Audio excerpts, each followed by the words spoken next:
नमस्कार, आप देख रहे हैं वीके न्यूज और मैं युधिष्ठिर उपाध्याय। पाकिस्तान वो आतंकी देश है जिस थाली में वो खाता है उसी थाली में छेद करता है। यानी कि इस भिखारी मुल्क की एक आदत सी बन गई है कि जिसने भी इसकी मदद की है इसने उसको ही आंख दिखाने का काम किया। जिहाद को आधार बनाकर इस्लामिक कट्टरपंथी की राह पर चलने वाले इस आतंकी मुल्क ने अब उस मुल्क को निशाना बनाया है जिस पर इमरान खान ने कटोरा लेकर भीख मांगी थी, जिसके बाद उस मुल्क ने इमरान खान की खस्ता हालत को देखते हुए $3 बिलियन की रकम दी थी। मगर आज पतन के तूफान में अंधे हो चुके पाकिस्तानी ट्विटर पर उस देश के खिलाफ बॉयकॉट की मुहिम चला रहे हैं। वो देश है यूएई। जी हाँ, पाकिस्तानी ट्विटर यूजर्स यूएई का बॉयकॉट कर रहे हैं। बुधवार सुबह से ही पाकिस्तान में #बॉयकॉट यूएई टॉप पर ट्रेंड कर रहा है। इस ट्रेंड के पीछे की वजह हैरान करने वाली है। कुछ पाकिस्तानी यूजर्स यूएई से इसलिए खफा हैं क्योंकि उसने तुर्की की लीबिया में कार्रवाई की निंदा की है।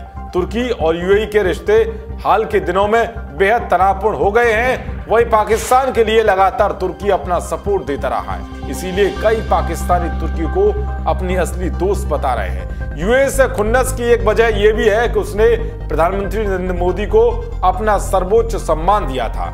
कई यूजर्स इसे लेकर भी यूएई के बॉयकॉट की मांग उठा रहे हैं। इस हैशटैग पर किए गए कुछ ट्वीट्स की भाषा ऐसी है कि जिसकी सभ्य समाज में कोई जगह नहीं है। ये सब शुरू हुआ अली कैस्किन नाम के एक वेरीफाइड अकाउंट की अपील पर। उसने 19 मई को रात 9 बजे के लगभग ट्वीट किया, यूएई अब तुर्की का दुश्मन है। मैं अपने सभी मुस्लिम दोस्तों से यूएई पर प्रतिबंध लगाने की अपील करता हूं। इसके साथ ही उसने #बॉयकॉट यूएई हैशटैग का यूज किया। अगले ट्वीट में उसने कहा कि यूएई कश्मीर संकट पर चुप रह गया और भारत का समर्थन करता है। इसके बाद इस हैशटैग के साथ दनादन ट्वीट्स होने लगे। किसी ने यूएई पर तुर्की की वजह से गुस्सा निकाला तो कोई पीएम मोदी को ही बीच में ले गया। कश्मीर के बहाने भी यूएई पर खूब वार किए जा रहे हैं। अब्दुल रहीम नाम के एक पाकिस्तानी ट्विटर यूजर ने 2 तस्वीरें पोस्ट की। एक यूएई की ओर से पीएम मोदी को दिए गए सर्वोच्च सम्मान नागरिक की है और दूसरी तस्वीर में पुलिस एक व्यक्ति को पकड़ती हुई नजर आ रही है जिसे उसने कश्मीर की बताते हुए लिखा है कि हम इसे कभी नहीं भूल सकते। मुस्तफा ने लिखा कि भाई का दुश्मन हमारा दुश्मन, हम एक हैं, भाइयों देश के लिए करो। ईमान नाम की एक ट्विटर यूजर ने लिखा कि मैं ये कभी नहीं भूलूंगी कि यूएई ने भारत में मुसलमानों के खिलाफ अपराधों के बावजूद मोदी को एक पुरस्कार दिया।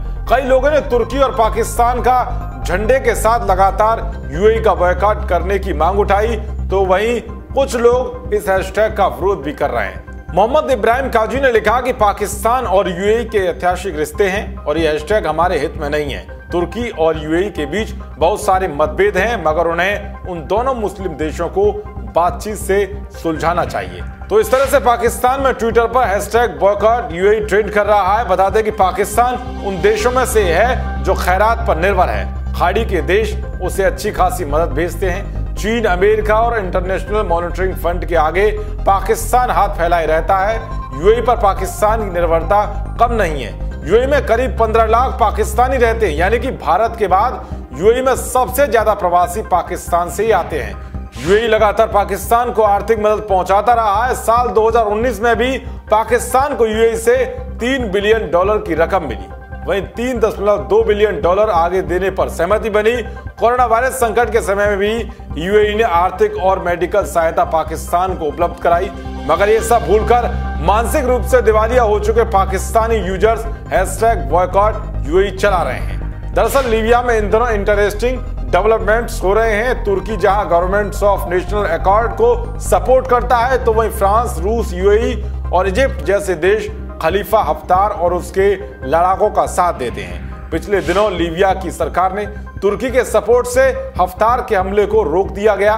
तुर्की का आरोप है कि पूर्वी मेडिटेरेनियन में उसके खिलाफ फ्रंट तैयार हो रहा है। वहीं यूएई, ग्रीस, साइप्रस और फ्रांस ने मिलकर आरोप लगाया था कि तुर्की ने ग्रीक एयर स्पेस और साइप्रस की जल सीमा का उल्लंघन किया है। इसलिए तुर्की को सपोर्ट करने वाला पाकिस्तान बौखलाया हुआ है।